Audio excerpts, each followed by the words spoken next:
우리가 계속해서 하나님이 그리스도 안에서 우리에게 허락하신 하늘에 속한 신령한 복들을 살펴보고 있습니다.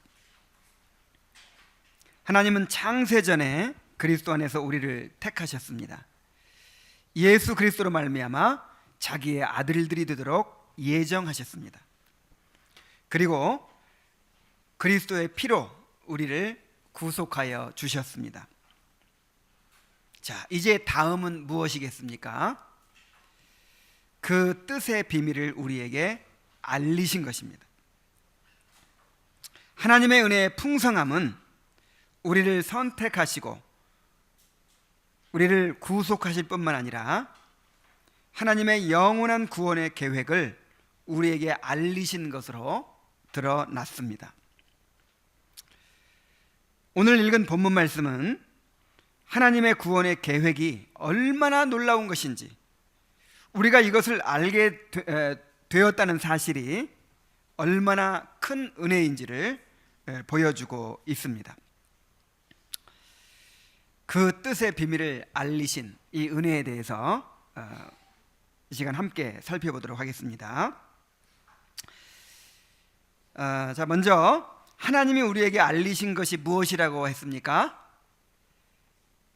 그 뜻의 비밀을 우리에게 알리셨다, 이렇게 말씀하고 있죠.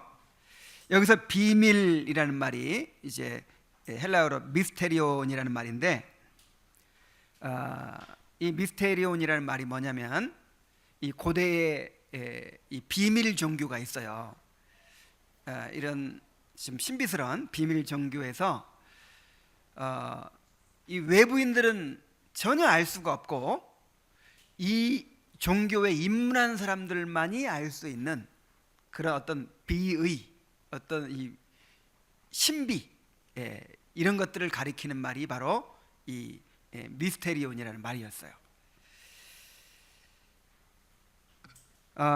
그런데 이것을 이제 그 우리말 성경에서는 비밀, 시크릿이라고 번역을 했죠. 근데 이 비밀이라고 하면, 이 시크릿이라고 하면 아무도 알 수 없도록 그냥 감춰놓는 걸 말하는 거잖아요. 그래서 여기서 말하는 이 미스테리오는 아무도 모르게 하려고 감춰놓는 것이 아니고 특정한 사람들에게 알리려고 하는 거예요.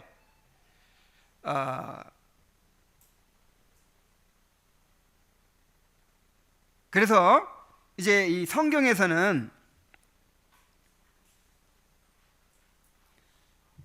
그 하나님 나라에 관한 지식을 이 미스테리온, 이제 여기서 비밀이라고 번역한 미스테리온이라고 하는데, 여기서 이제 영어에 미스테리라는 말이 나온 거예요. 신비, 불가사의. 이거는 아주 막 꽁꽁 감춰두려고 하는 것이 아니고 어떤 특정한 사람들에게 이렇게 알리려고 하는 것, 또 알아야만 되는 그런 것을 가리킨다는 것을 기억해야 됩니다. 그런데 성경에서 이 하나님 나라에 관한 이런 지식들을 전부 뭐라고 불러요? 비밀이라고 부르는 거예요. 비밀, 미스테리온이라고 부르는 거예요. 자, 우리 에베소서 3장 1절부터 6절까지의 말씀을 한번 찾아봅시다. 에베소서 3장 1절부터 6절까지의 말씀입니다. 이러므로 그리스도 예수의 일로 너희 이방인을 위하여 갇힌 자 된 나 바울이 말하거니와 너희를 위하여 내게 주신 하나님의 그 은혜의 경륜을 너희가 들었을 것이라. 그래서 은혜의 경륜이라는 말이 나옵니다. 곧 계시로 내게 비밀을 알게 하신 것은, 자, 그 은혜의 경륜이 바로 뭐라는 거예요? 비밀, 미스테리온. 어떤 특정한 사람만이 알 수 있도록 허락된 뭐 그런 것이란 말이에요. 내가 먼저 간단히 기록함과 같으니 그것을 읽으면 내가 그리스도의 비밀을 깨달은 것을 너희가 알 수 있으리라. 이제 그의 거룩한 사도들과 선지자들에게 성령으로 나타내신 것 같이 다른 세대에서는 사람의 아들들에게 알리지 아니하셨으니 이는 이방인들이 복음으로 말미암아 그리스도의 예수 안에서 함께 상속자가 되고 함께 지체가 되고 함께 약속에 참여하는 자가 됨이라. 자, 이방인들이 복음으로 말미암아 그리스도 예수 안에서 함께 상속자가 되고 함께 지체가 되고 함께 약속에 참여하는 자가 됨이라. 요거를 두 글자로 뭐죠? 교회. 교회죠, 교회. 이 교회가 또 비밀이란 말이에요. 교회가. 이 복음을 위하여 그의 능력이 역사하시는 대로 내게 주신 하나님의 은혜의 선물을 따라 내가 일꾼이 되었노라. 모든 성도 중에 지극히 작은 자보다 더 작은 나에게 이 은혜를 주신 것은 측량할 수 없는 그리스도의 풍성함을 이방인에게 전하게 하시고 영원부터 만물을 창조하신 하나님 속에 감추었던 비밀의 경륜이 어떠한 것을 드러내게 하려 하심이라. 그러니까 바울은 지금 하나님의 은혜의 경륜을 가리켜 비밀이라고 얘기하고, 복음이 비밀이고 하나님의 영원한 구원의 계획이 비밀이고 그리스도가 비밀이고 교회가 비밀이라고 이야기하고 있어요. 그리고 이 비밀을 성도들에게 전하도록 자신이 사도로 부르심을 받았다, 이렇게 이야기하고 있어요. 자, 이러한 내용들이 성경에 기록되어 있어요. 누구나 확인할 수 있어요. 그리고 만천하에 선포되고 있어요. 그런데 왜 비밀입니까? 하나님 나라에 관한 지식은 성령을 받은 자 외에는 온전히 깨달아 알 수가 없기 때문입니다. 자, 누가복음 8장 10절을 한번 찾아봅시다. 누가복음 8장 10절.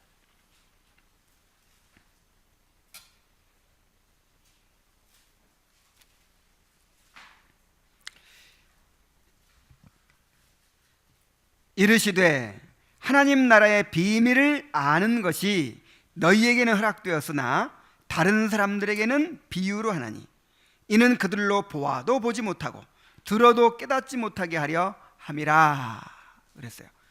자, 하나님 나라의 비밀을 아는 것이 너희에게는 허락되었지만 다른 사람들에게는 허락되었다, 안 되었다? 안 되었다. 허락되지 않았다. 그래서 보기는 보아도 깨닫지 못해요. 듣기는 들어도 알지 못해요. 예수님께서 이 땅에 오셔서, 하나님의 아들이 이 땅에 오셔서 복음을 증거합니다. 하나님 나라의 복음을 증거하고, 그 다음에 눈으로 직접 확인할 수 있도록 이렇게 기적을 행하십니다. 예수님께서 행하신 모든 기적은 하나님의 구원의 복음을 이 눈으로 볼 수 있도록 나타내는 것입니다. 그냥 불쌍해서 고쳐준 그런 게 아니에요. 이 예수님께서 행하신 기적 하나하나가 다 하나님께서 어떻게 우리를 구원하시는지를 드러내 보여주는 그런 사건들이에요. 그러니까 눈으로 볼 수 있도록 복음을 증거하신 것이 바로 기적입니다. 기적. 그래서 수많은 사람들이 예수님께서 하신 말씀을 직접 듣고, 어떤 목사가 한 말 들은 게 아니에요. 예수님이 하신 말씀을 직접 들었어요. 그리고 예수님께서 행하신 기적들을 봤어요. 그런데 깨달았습니까? 못 깨달았습니까? 듣기는 들어도 깨닫지 못하고, 보기는 보아도 보지 못하고. 자, 왜 그렇습니까? 고린도전서 2장 9절을 한번 또 가봅시다. 고린도전서 2장 9절.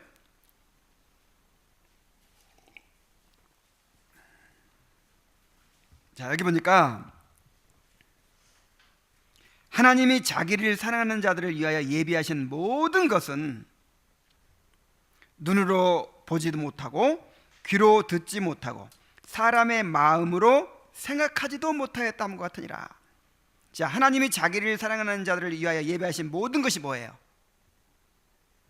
그리스도 안에서 하늘에 속한 모든 신령한 복, 바로 구원의 모든 은혜죠. 자, 이것은 사람의 눈으로 보지 못하고 귀로도 듣지 못하고 마음으로도 생각하지도 못하는 것이다. 그러니까 이 자연인이 가진 이성적인 능력, 이 오감의 이 감각으로는 파악할 수가 없다는 거예요. 자, 그럼 어떻게 할 수 있죠? 12절 말씀 또 보시면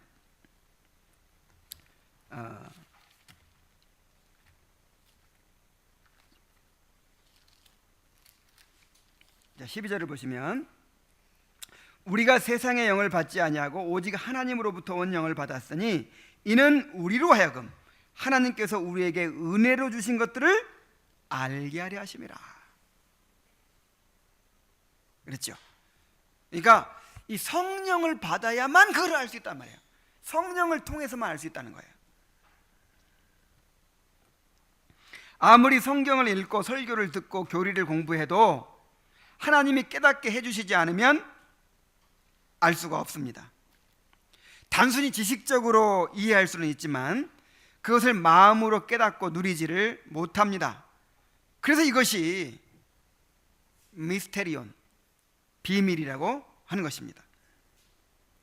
첫째는 이 말씀을 들을 수가 없어요. 이 말씀을 들을 기회가 없죠. 다른 세대에는 나타나지 않으셨다고 했잖아요. 그러니까 이 말씀을 들을 수조차 없기 때문에 비밀이에요. 여러분, 복음의 말씀을 오늘날 쉽게 들을 수 있습니까? 양식이 없어서 주림이 아니요, 물이 없어서 기갈이 아니라 하나님의 말씀이 없어서 굶주린다 그랬잖아요. 오늘날 이 홍수 때 제일 부족한 것이 뭔지 아세요? 물이에요. 물. 다 흙탕물밖에 없어요. 막 샘물도요, 그때는 흙탕물이 돼버려가지고 생수가 없어요. 그래서 오늘날처럼 성경이 흔한 시대는 없어요. 막 집집마다 성경 한 권씩은 다 있죠. 오늘날처럼 기독교 방송이니 무슨 뭐 기독교 출판사니 이 오늘날처럼 이렇게 뭐 신학교들도 많고 무슨 전도지들도 많고 이렇게 풍성할 때가 없는데 실상 참된 복음을 듣기가 쉬워요, 어려워요? 어려워요. 그래서 이게 비밀이에요. 그리고 두 번째는 듣는다 하더라도 어떻게 들을 수 있게 됐어 이제. 그래도 듣는다 하더라도 알아들어요, 못 알아들어요? 못 알아들어요. 그걸 깨닫지를 못해요. 그래서 비밀입니다. 그러니까 똑같이 말씀을 들었는데 얘기해보면 말이 통해요, 안 통해요? 안 통해요. 제가 전에 있던 교회에서도 야, 그렇게 은혜를 받았다고 하고 막 그래서 이제 기대를 가지고 물어봅니다. 그러면 전혀 엉뚱한 얘기를 해요.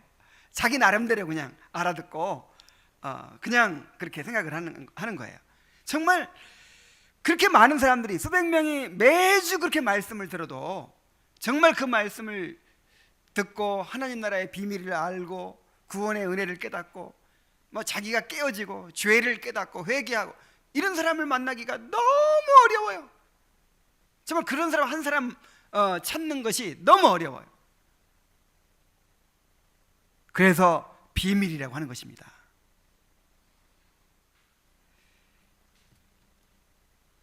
이 비밀은 그리스도 안에서 때가 찬 경륜을 위하여 예정하신 것이다 그랬어요. 여기서 때라는 말은 이제 하나님의 어떤 목적이 이루어지는 결정적인 시간을 가리키는 거예요. 또 때가 찼다는 것은 그릇에 물이 가득 차듯이 하나님이 정하신 때가 이제 차 올랐다는 것입니다. 하나님은 자신이 정한 때에 맞추어 모든 계획을 이루시지요. 그래서 때가 참에 하나님이 그 아들을 세상에 보내셨다 그랬습니다. 또한 때가 찼기 때문에 이 비밀을 우리에게 계시하신 것입니다. 하나님이 작정하신 모든 구속의 계획들이 이루어질 때가 이제 찼어요. 그래서 그 구속을 지금 하나님께서 실현시키고 계시는 것입니다. 또한 중요한 단어가 하나 있는데 이 경륜이라는 말입니다. 경륜.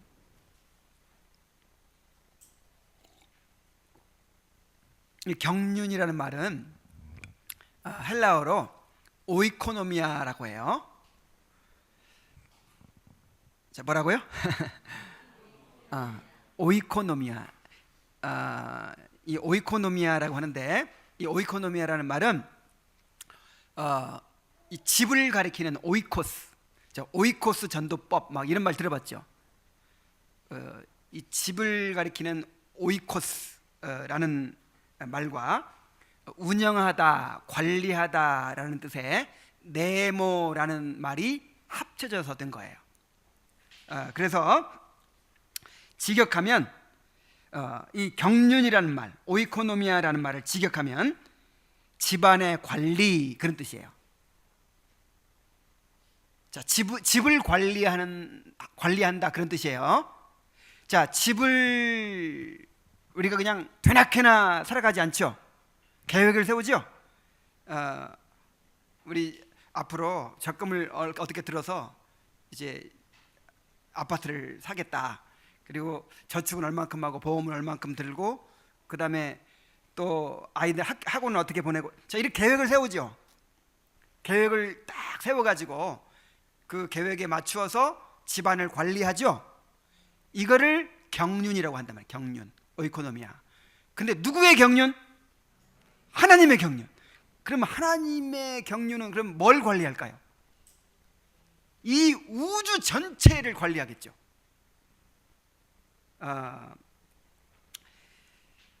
여기서 이제 이 오이코노미아라는 말에서 영어에 이코노미라는 말이 나와서, 이코노미, 경제. 그러니까 이 영어는 헬라어에서 나온 말이 굉장히 많습니다.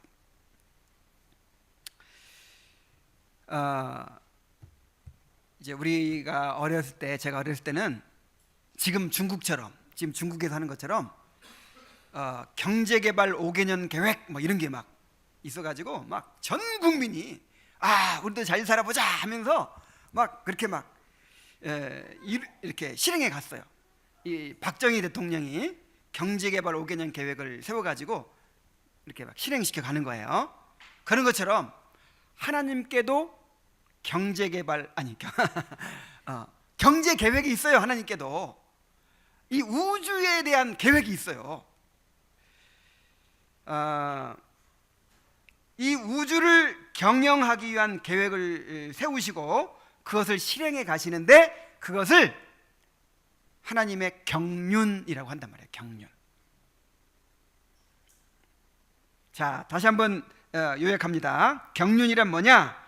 하나님이 온 우주와 자신의 백성들을 위한 위대한 구속의 계획을 세우시고 그것을 경영하고 관리하시는 것을 의미하는 거예요.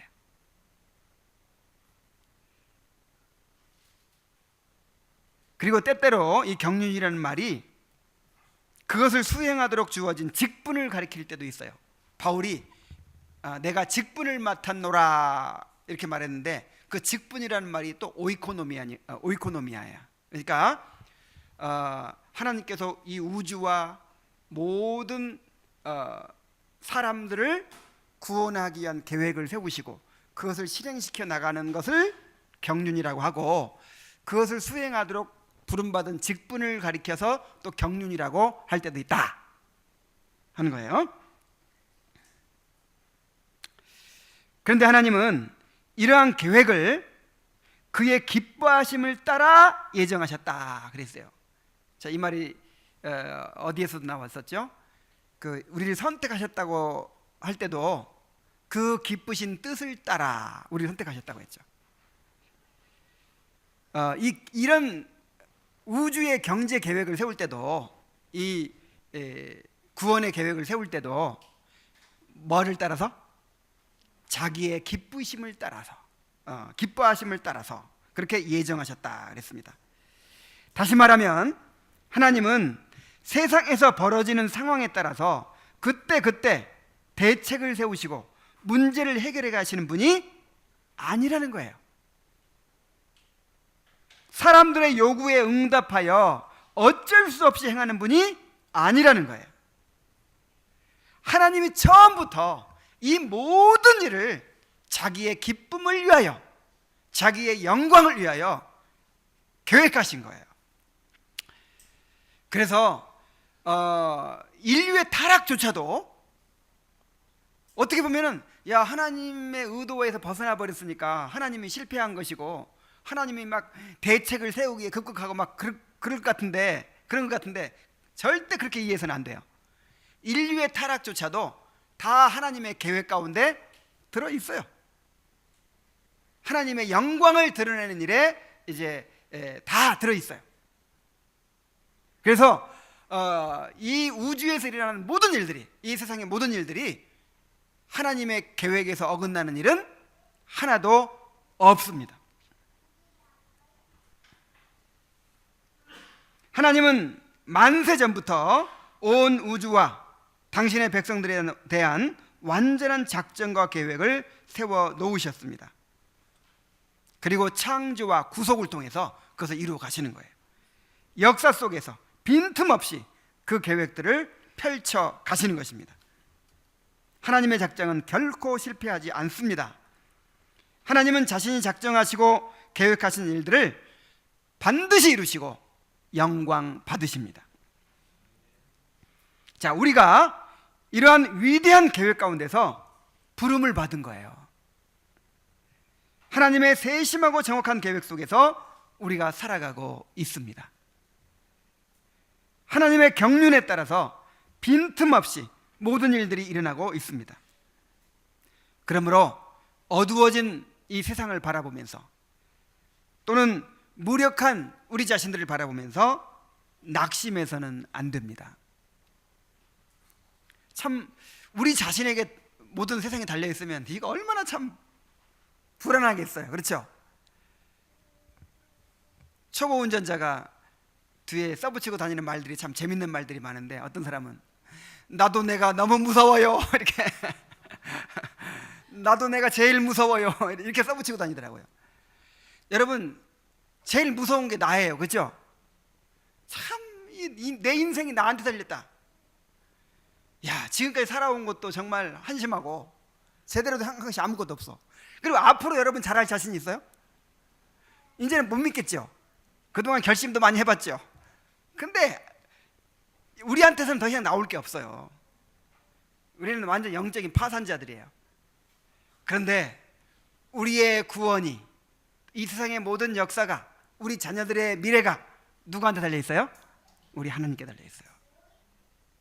하나님의 완전한 경륜 속에서 우리가 살아가고 있습니다. 그래서 이것을 바라보면서 우리가 소망을 가져야 되는 것입니다. 자, 그런데 이제 중요한 것이 있어요. 하나님께서 그 위대한 경륜을 가지고 계신다고 그랬죠? 그 경륜의 목적이 무엇일까요? 경륜의 내용이 무엇일까요?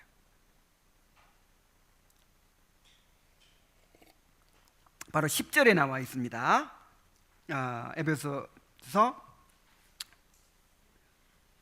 1장 10절에 하늘에 있는 것이나 땅에 있는 것이 다 그리스도 안에서 통일되게 하려는 것이라. 이야, 정말 얼마나 지금 엄청난 스케일이 지금 스케일로 말하고 있는 거예요. 이게 정말 이건 정말 개인 구원의 차원이 아니고 온 우주에 관한 경영 계획을 지금 드러내고 있는 거예요. 지금 그 하나님의 경륜의 목적이 뭐라고요? 하늘에 있는 것이나 땅에 있는 것이 다 그리스도 안에서 통일되게 하려는 것이다. 여기서 통일된다는 말은 무슨 말이냐면 다시 하나로 모은다, 그 뜻이에요. 이 다시라는 말이 있어요, 원문에는. 그러니까 재통일이죠. 재통일. 그러니까 언젠가는 통일됐었다는 얘기죠. 그때가 언제예요? 처음 창조됐을 때. 처음 창조됐을 때는 그렇게 됐었죠. 하나님이 창조하신 하늘과 땅의 모든 피조물들이 그리스도 안에서 완전한 조화와 질서를 이루어서 하나님의 영광을 드러내게 되는 상태, 이거를 통일이라고 하는 거예요. 통일. 그래서 통일교가 나왔는데, 하여간 좋은 이름은 다 이단들이 다 쓰고 있어요. 우리가 통일교인데 사실은 우리가 신천지를 추구하는 사람들인데.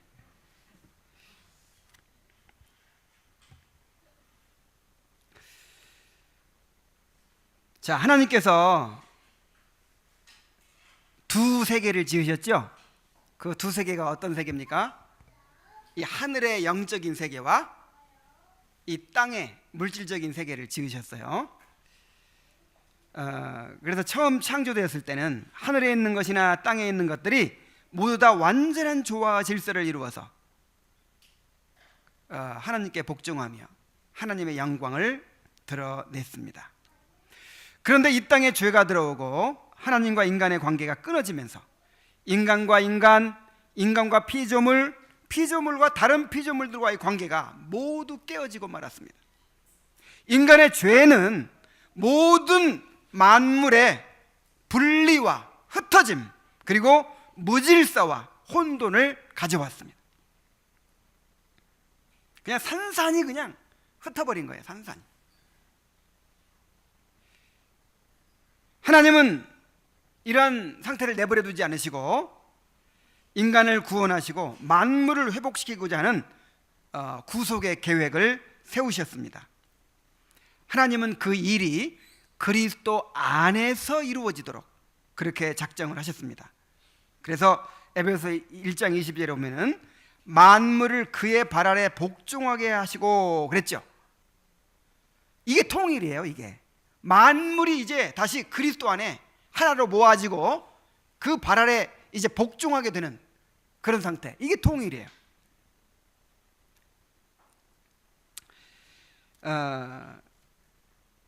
만물을 이제 그의 발 아래 복종하게 하심으로 그리스도 안에서 다시 하나로 통일되게 하시는 것입니다.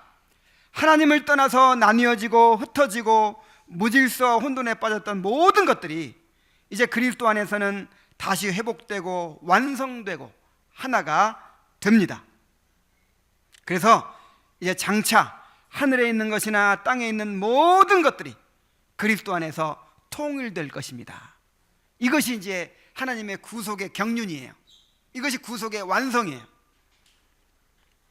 그때가 되면 하나님과 인간의 관계가 완전히 회복됩니다. 그리고 인간과 인간의 관계가 완전히 회복됩니다.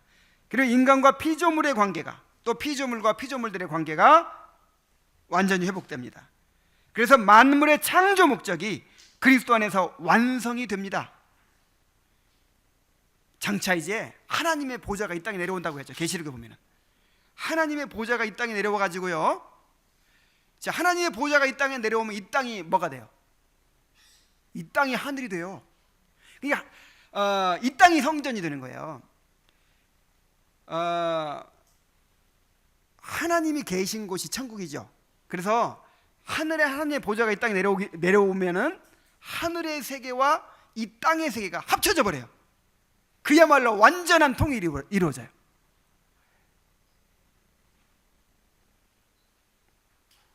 그래서 하늘의 세계와 이 땅의 세계가 하나가 되고 하나님이 지으신 모든 만물이 완전한 조화와 질서를 이루는 가운데 이제 하나님의 영광을 완전하게 드러내게 될 것입니다.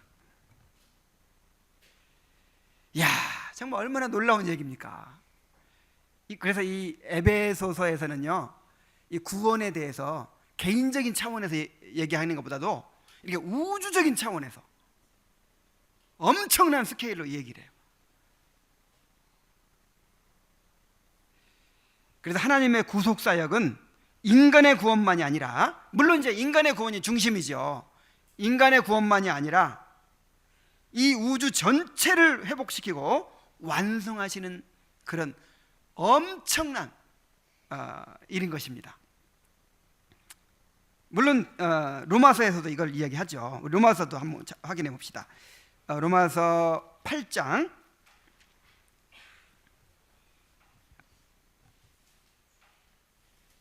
어디를 보냐면은 21절을 18절을 봅시다. 18절, 8장 18절, 19절, 8장 19절. 피조물이 고대하는 바는 하나님의 아들들이 나타나는 것이니. 자, 피조물이 뭘 고대해요? 여러분, 이 세상 만물들이요, 지금 피조물들이 그냥 이 고대한다는 말은 목을 이렇게 빼고 간절히 뭔가가 오기를 기다리는 걸 말하는 거거든요. 뭐가 오길 기다려요? 하나님의 아들들이 나타나는 것이다. 이 말은 이제 우리의 구원이 완성되는 것. 자, 우리 택함 받은 성도들이 이제 구원이 완성돼 가지고 영화롭게 되는 거, 그때가 되기를 간절히 목을 빼고 기다리고 있어요. 왜요? 피조물이 현재 지금 비참의 상태에 있잖아요. 피조물이 허무한 데 굴복하는 것은 자기 뜻이 아니요 오직 굴복해 하시는 이로 말미암음이라. 피조물이 무슨 죄가 있어요? 우리 인간이 죄를 지으니까 인간이 다스리도록 되어 있던 이 피조물들이 하나님께 저주를 받았잖아요. 그래서 인간이 저주받으면 피조물이 함께 저주받는 거예요. 인간이 회복되면 피조물들이 회복되는 거예요. 그 바라는 것은 피조물도 썩어짐의 종노릇한 데서 해방되어 하나님의 자녀들의 영광의 자유에 이르는 것이라. 피조물이 다 이제까지 함께 탄식하며 함께 고통을 겪고 있는 것을 우리가 아느니라. 여러분, 내가 어디서 봤더라? 묵상, 이것이 묵상이다에서 봤던가? 이 피조물들조차 이렇게 구원을 갈망하고 있어요. 이런 자연 만물들조차도 그렇게 간절히 구원을 갈망하고 있어요. 그런데 우리 이 하나님의 형상으로 지음받은 사람들이 이렇게 죄와 비참의 상태에 살면서 구원을 갈망하지 않는다면 얼마나 큰 죄냐. 이런 글을 지난주에 읽었는데 어디서 읽었는지 모르겠네. 기억이 안 나네. 그래서 하나님의 구속 사역은 우리 인간만이 아니라 이 온 우주를 포괄하는 것이란 말이에요. 자, 바로 여기에 우리의 소망이 있는 것이죠. 이 세상의 모든 문제들이 인간의 노력으로 해결될 수 있겠습니까? 인간의 노력으로 우리가 원하는 세상을 만들 수가 있겠습니까? 지난주에 총선이 있었죠. 그래서 어제도 총선 얘기를 한참 했어요. 그런데 아무리 정권을 바꾸고 법을 바꾸고 새로운 제도를 만들어내도 사람들이 꿈꾸는 정의로운 세상, 평화로운 세상은 오지 않습니다. 올 수가 없습니다. 자, 근본적인 문제가 뭐기 때문에? 죄 문제잖아요. 죄 문제. 이 죄 문제를 해결하지 않고 어떻게 이 세상이 우리가 원하는 그런 세상이 될 수 있겠습니까? 이 보수도 정답이 아니고 그렇다고 해서 진보도 정답이 아니에요.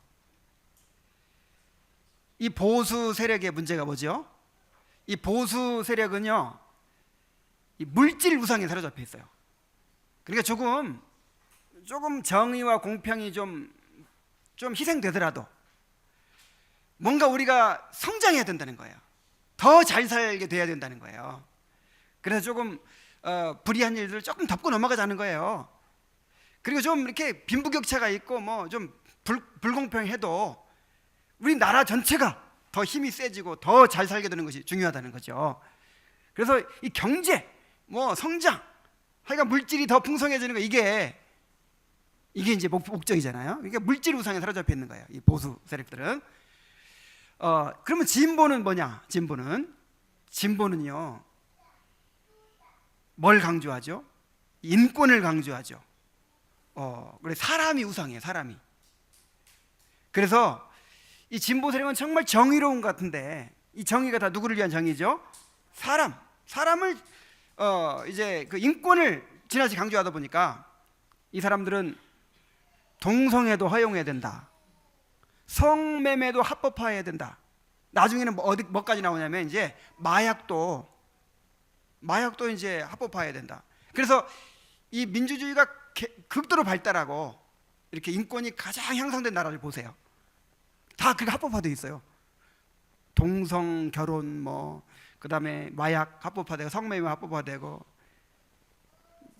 다 그렇게 돼가고 있어요. 뭐 이번에도 뭐 포르노를 합법화하자 뭐 그런 주장도 있었다고 막 그러잖아요.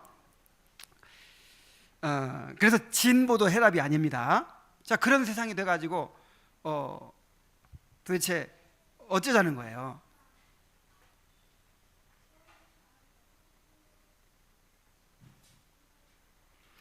자, 우리의 소망은요, 하나님께서 이루실 나라에 있는 거예요.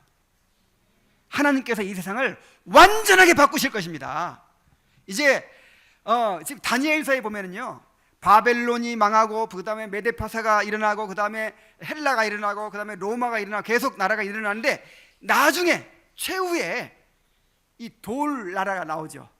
어떤 돌멩이 하나가 막 날아오더니 그 신상을 빵 내려치니까 산산이 부서지고 이제 그 돌 나라가 이제 이 온 천하를 차지해 가지고 이제 나라를 이루었는데 그것이 하나님의 아들의 나라, 하나님의 나라입니다.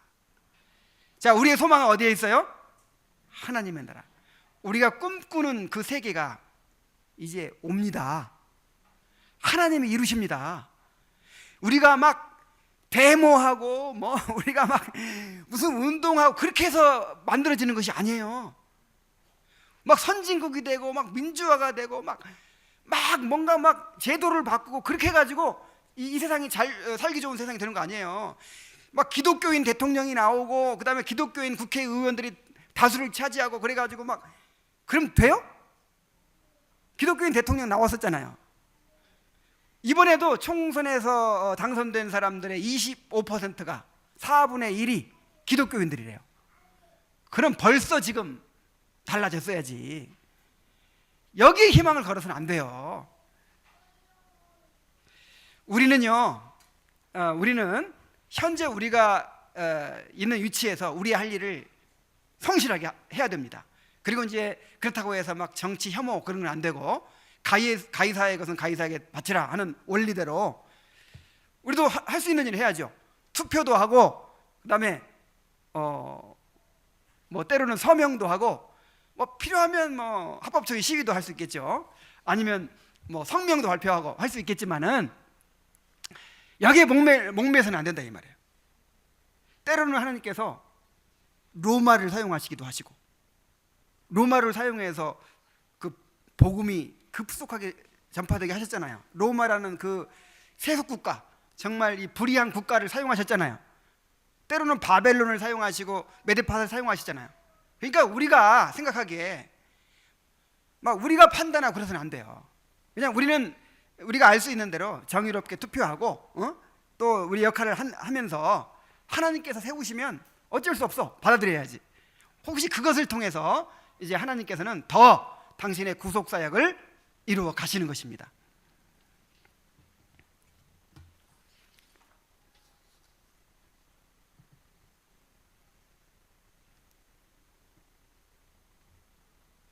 우리가 이 땅에 소망을 두지 말고 하나님의 이루실 영원한 나라를 바라보아야 하는 것입니다. 베드로후서 3장 12절로 14절 한번 봅시다. 베드로후서 3장 12절로 14절.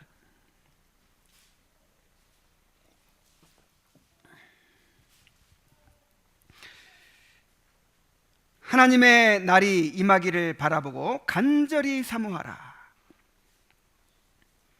그날에 하늘이 불에 타서 풀어지고 물질이 뜨거운 불에 녹아지려니와 우리는 그의 약속대로 의가 있는 곳인 새하늘과 새 땅을 바라보도다. 자, 어디를 바라봐요? 의가 있는 곳 새하늘과 새 땅을 바라보도다. 그러므로 사랑하는 자들아 너희가 이것을 바라보나니 주 앞에 점도 없고 흠도 없이 평강 가운데 나타나기를 힘쓰라. 그러니까 그 나라를 보고 소망한다는 것은 준비한다는 의미이기도 하는 거예요. 우리가 그 나라에 가서 살 준비를 해야죠. 천국 가려면 천국에서 살 준비를 해야죠. 흠도 없고 점도 없이 정말 우리가 성화를 이루어서 그러니까 성화가 구원의 조건이다 그런 얘기가 아니라 이제 구원받은 사람은 당연히 그렇게 천국 백성으로서의 삶을 준비해 가야 된다는 것이죠.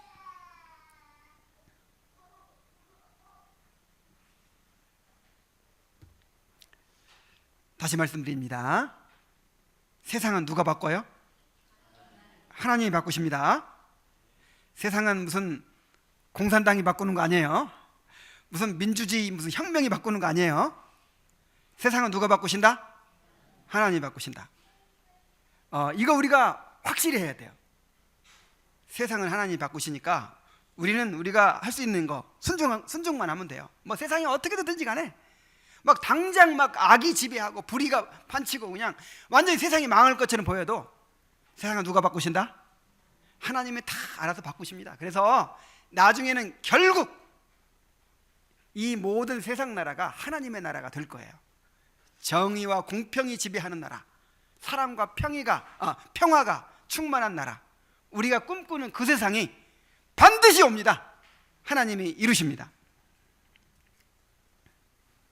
자, 이것이 바로 이제 하나님께서 택한 자들에게 알리고자 하시는 비밀의 경륜이에요. 자, 그런데 하나님은 어떠한 방법으로 어떻게 이러한 비밀을 우리로 알게 하십니까? 자, 서두에 나와 있어요. 오늘 우리가 읽은 본문 말씀 서두에 8절에 나와 있어요. 자, 어떻게 알리신다고 그랬어요? 지혜와 총명을 우리에게 넘치게 하사 그랬어요. 자, 어떻게? 먼저 지혜와 총명을 넘치게 하셔가지고 그 하나님께서 드러내시는 비밀의 경륜을 깨달아 알게 하시는 거죠. 이 지혜라는 말은 원래 사물을 꿰뚫어 볼 수 있는 지식을 의미하고, 총명이라는 말은 생각하고 이해하는 능력을 가리킵니다. 그러니까 이해력과 통찰력을 말하는 거죠. 그런데 여기서는 우리가 인간이 가질 수 있는 그런 자연적인 이성의 능력을 가리키는 것이 아니고 영적인 지혜와 총명을 가리키는 거예요. 영적인 지혜와 총명. 자신이 얼마나 큰 죄인인지를 알고 세상에 썩어질 것들의 허무함을 알고 구원의 은혜를 알고 그리스도 안에 있는 보화를 발견하는 것이 바로 지혜와 총명입니다. 하나님을 알고 하나님을 사랑하고 하나님을 즐거워할 수 있게 되는 것이 바로 지혜와 총명입니다. 이러한 지혜와 총명은 결코 인간이 스스로 가질 수 있는 것이 아닙니다. 오직 성령을 통해서만 받게 되는 것입니다. 그래서 아까 우리가 읽었죠. 기록된 바 하나님이 자기를 사랑하는 자들을 위하여 예비하신 모든 것은 눈으로 보지 못하고 귀로도 듣지 못하고 사람의 마음으로 생각하지도 못하였다 함과 같으니라. 오직 하나님이 성령으로 이것을 우리에게 보이셨으니 성령은 모든 것 곧 하나님의 깊은 것까지라도 통달하시느니라. 오직 하나님이 성령으로 이것을 우리에게 보이셨다. 성령으로만이 깨달을 수 있도록 하셨다 하는 거예요. 이렇게 하나님이 주시는 지혜와 총명이 없이는 영적인 삶이 불가능합니다. 우리 에베소서 4장 18절부터 19절까지 한번 보겠습니다. 그들의 총명이 어두워지고 그들 가운데 있는 무지함과 그들의 마음이 굳어짐으로 말미암아 하나님의 생명에서 떠나 있도다. 그들이 감각 없는 자가 되어 자신을 방탕에 방임하여 모든 더러운 것을 욕심으로 행하되. 자, 이 불신자들이 세상에 이제 막 죄 가운데 살아가는 사람들이 처음부터 처음 어디가 문제였어요? 저희 총명이 어두워지고 그랬죠. 몰라서 그래요. 깨닫지를 못해서 그래요. 지혜와 총명이 없기 때문에 이제 보지 못하니까, 그리고 듣지 못하고 보지 못하고 깨닫지 못하니까 그렇게 그냥 헛된 것 추구하면서, 그렇게 헛된 것을 붙잡고 의지하고 추구하면서 살 수밖에 없는 것입니다. 주님은 말씀하시기를 사람이 거듭나지 아니하면 하나님 나라를 볼 수 없다 이렇게 말씀하셨어요. 아니, 하나님 나라가 안 보이는데 어떻게 그 나라를 위해 삽니까? 교회 다니든 안 다니든 하나님 나라가 눈에 보이지 않으면, 그걸 인식하지 못하면 하나님 나라를 위해서 투자하고 하나님 나라를 위해서 마음을 쏟고 하나님 나라를 통해서 위로받고 막 그럴 수 있어요? 그것이 안 된단 말이에요. 이런 영적인 삶이 이루어질 수가 없단 말이에요. 그러나 그리스도인의 다른 점은 무엇입니까? 그 뒤에 한번 읽어봅시다. 20절부터 23절. 오직 너희는 그리스도를 그같이 배우지 아니하였느니라. 진리가 예수 안에 있는 것 같이 너희가 참으로 그에게서 듣고 또한 그 안에서 가르침을 받았을진데 너희는 유혹의 욕심을 따라 썩어져가는 구습을 따르는 옛사람을 벗어버리고 오직 너희의 심령이 새롭게 되어 하나님을 따라 의와 진리의 거룩함을 지으심을 받은 새 사람을 입으라. 자, 불신자들의 문제가 뭐라고요? 총명이 없는 거, 지혜와 총명이 없는 게 문제라 그랬죠. 그럼 신자의 다른 점은 무엇입니까? 그리스도에게 듣고 그 안에서 가르침을 받았다 하는 것입니다. 바로 지혜와 총명을 받은 것이죠. 그래서 유혹의 욕심을 따라 썩어져가는 옛사람을 벗어버리고, 썩어져간단 말이에요. 썩어져가는 걸 알아요. 그러니까 벗어버리려고 하게 되죠. 그리고 새 사람을 입어요. 그냥 하나님을 알고자 하고 그리스도의 형상을 담고자 하고 죄를 벗어버리고자 하고 정말 의를 또 이제 살아가고자 하고, 그것은 지혜와 총명을 가졌기 때문이죠. 그러므로 우리가 하나님이 주시는 지혜와 총명을 사모해야 하는 것입니다. 먼저 지혜와 총명을 얻으려면 어떻게 해야 되겠어요? 먼저 자신의 지혜를 의지하는 교만을 버려야 됩니다. 주님은 말씀하셨습니다. 하나님이 이것을 지혜롭고 슬기 있는 자들에게는 숨기시고 어린아이들에게는 나타내심을 감사하나이다 그랬어요. 자, 누구한테는 숨기시고? 지혜롭고 슬기 있는 자에게는 숨겨버리세요. 그리고 어린아이들, 아무것도 모른다고 생각하는 어린아이들에게는 나타내십니다. 그래서 너희가 돌이켜 어린아이처럼 되지 아니하면 하나님 나라에 들어갈 수가 없다 그랬어요. 자신의 어리석음과 무지를 인정하고 하나님께서 지혜와 총명을 주시기를 구해야 되는 것입니다. 소크라테스가 어떤 말을 했죠? 너 자신을 알라 그런 말을 했죠. 이 소크라테스는 이제 사람이 바르게 살기 위해서는 올바른 지식을 가져야 된다고 생각을 했어요. 지식. 그래서 지식을 가져야만이 이제 그 지식에 따라서 올바른 삶을 살아갈 수 있잖아요. 근데 그 지식을 배우려면 반드시 필수적인 일이 있다고 생각했어요. 자신의 무지를 알아야 돼.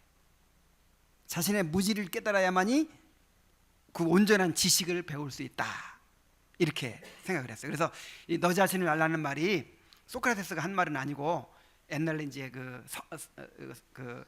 이제 현자들이 한 말인데 그 말을 인용해서 너 자신을 알라 이렇게. 그러니까 네가 얼마나 모르고 있다는 사실, 무지하다는 사실을 좀 깨달아라. 나의 무지를 깨달아야 배우죠. 정말 이것이 우리에게 해당되는 말이에요. 영적인 진리는요, 영적인 지혜를 얻는 일은 자기의 무지를 깨닫는 데서 시작됩니다. 사람들이 왜 모르는지 아세요? 왜 못 배우는지 아세요? 다 자기 생각을 가지고 있어. 내가 지혜롭다고 생각하는 거예요. 내 판단이 옳다고 생각하고 지혜롭다고 생각하고 나의 무지를 인정하지 않아요. 그래서 이게 이제 뭔가 이 복음을 깨달은 사람과 그렇지 않은 사람의 차이점이 어디 있냐면 이 교제를 보면 알아요. 내가 뭔가 알고 있다. 내가 뭔가를 알고 있고 내 판단이 옳고 막 이렇게 이제 이런 자세를 가진 사람은요, 자기 얘기를 막 하지. 막 자기 주장을 하고 자기 얘기를 하고 내가 얼마나 그래도 좀 괜찮은 점이 있는가를 막, 물론 의도하지 않았어도 계속 그런 식으로 대화가 되죠. 뭔가 그래도 내가 괜찮은 점이 있다는 거를 나도 모르는 사이에 막 얘기하는 거예요. 하다못해 우리 애들 얘기할 때도 내가 나와. 나는 그렇게 키웠어. 뭐 이렇게. 또 뭐 남편 얘기할 때도 이렇게 나와. 뭐 내가 뭐 어떻게 했어. 하여간 모든 이야기에 내가 나와요. 내가 내 의의를 드러내죠. 그러니까 교제가 돼야 안 돼요. 안 돼. 그런 사람 모이면요 빨리 이야기 끝나기를 기다려요. 그렇죠? 근데 복음을 깨달은 사람의 대화는 달라요. 항상 자신의 무지를 고백해요. 내가 얼마나 참 어리석었었는지, 내가 얼마나 참 무지했었는지, 얼마나 내가 어두움 가운데 있었는지. 그런데 내가 이제 이것을 알게 되었다. 내 이것을 깨닫게 되었다. 내 이 죄를 깨닫게 되었다. 자, 이런 식의 대화가 되죠. 그렇게 될 수밖에 없는 이유가 뭐예요? 우리가 전적으로 부패한 죄인이기 때문에. 그러니까 중립 상태라고 생각하면 안 돼. 우리가 아예 그냥 전적으로 부패한 죄인이었었기 때문에. 그 죄의 가장 큰 특징이 뭐냐면 무지예요. 무지. 그렇기 때문에 계속 뭔가를 알아간다는 걸 뭘 발견해 간다는 뜻이에요?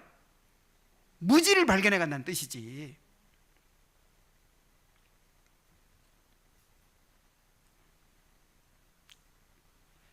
여러분 자신을 알아가는 축복이 있기를 바랍니다. 그래서 복음을 깨달아가는 사람의 그 특징은 내가 이렇게 어리석었었다고, 내가 이렇게 참 미련했었다고. 우리는 끝까지 그럴 거예요. 끝까지 계속해서 깨달아가는 거예요. 정말 지난주에도 한 주간을 살면서 저도 순간순간 이렇게 발견이 되는 거예요. 내가 이를 못 보고 있었구나. 야, 내가 이렇게 허술한 부분이 있었구나. 내가 이런 걸 이렇게 이런 선택을 할 때 이렇게 내가 실수하는 부분이 있구나. 내가 이런 걸 이렇게 몰랐었구나. 정말 내가 하나님 의지하지 않고 성령을 의지하지 않으면 얼마나 내가 어리석은 삶을 살게 될 수밖에 없을까. 그런 걸 막 발견해 가는 거예요. 그래서 여러분 하나님이 주시는 지혜와 총명을 깨닫기 원하면 여러분이 얼마나 무지하다는 사실을 정말 속히 알게 되시기를 바랍니다. 자신의 지혜를 의지하는 그 교만을 내려놓으시기 바랍니다. 자기 의의를 내려놓으시기 바랍니다. 자, 두 번째는 하나님께서 우리에게 지혜를 주시는 방법이 있죠. 은혜의 수단이 있죠. 그것이 무엇입니까?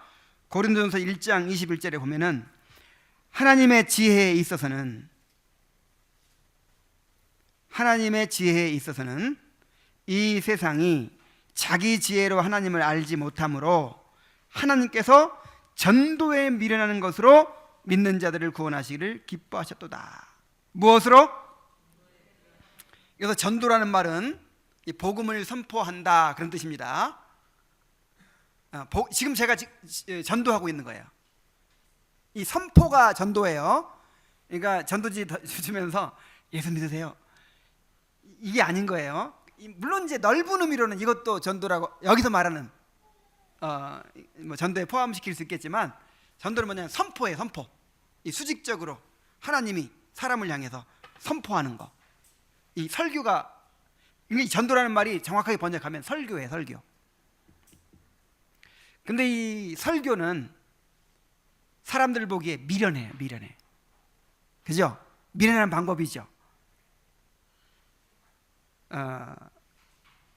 그 교리를 가르치고 성경의 진리를 가르치는 것은 사람들 보기에 좀 이렇게 미련하게 보이죠. 사람들이 좀 이렇게 좋아하는 거, 사람들이 들으면 달콤할 거, 좀 싹 마음에 와닿을 거, 이런 거를 막 얘기해야 되는데, 뭐 참 인간이 죄인이라고 그러고 그냥 다 무지하다 그러고 막 다 막 교만하다 그러고 막 정말 사람들이 듣기에 그냥 거북스러운 얘기들만 하니까 미련하죠. 그런데 이렇게 전도에 미련한 것으로 이제 알게 하신단 말이에요. 이게 하나님의 방법이에요. 그래서 하나님의 지혜를 얻기 위해서는 지속적으로 이 선포되는 복음의 말씀을 들어야 합니다. 계속 들으세요. 계속 말씀을 들으면요 반드시 하나님께서 역사하십니다. 그리고 이 말씀을 들을 때 성령을 통해서 역사하심으로 우리 깨닫게 하시거든요. 그래서 오직 성령으로 이것을 우리에게 보이신다고 하셨으니까 성령을 의지해야 됩니다. 주님의 약속을 믿고, 주님이 어떤 약속을 주셨어요? 구하라 그러면 주실 것이요, 찾으라 그러면 찾을 것이요, 문을 두드리라 그러면 열릴 것이니, 구하는 이마다 얻을 것이요, 찾는 이가 찾을 것이요, 두드리는 이에게 열릴 것이니라.